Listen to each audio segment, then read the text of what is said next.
A reading from the letter of St. Paul to the Romans.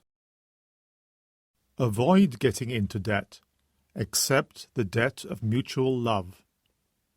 If you love your fellow men, you have carried out your obligations.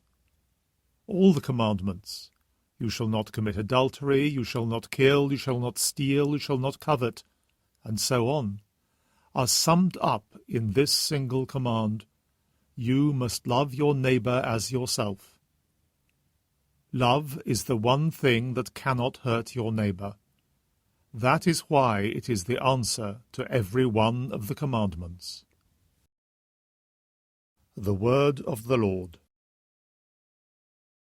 A reading from the Holy Gospel according to Luke. Great crowds accompanied Jesus on his way, and he turned and spoke to them.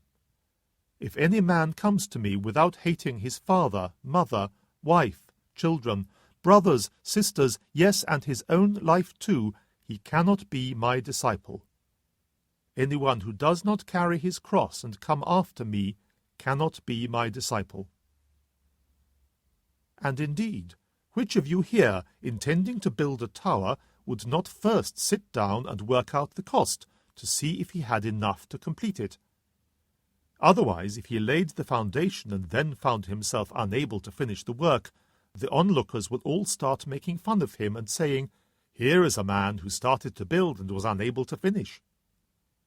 Or again, what king marching to war against another king would not first sit down and consider whether with 10,000 men he could stand up to the other who advanced against him with 20,000?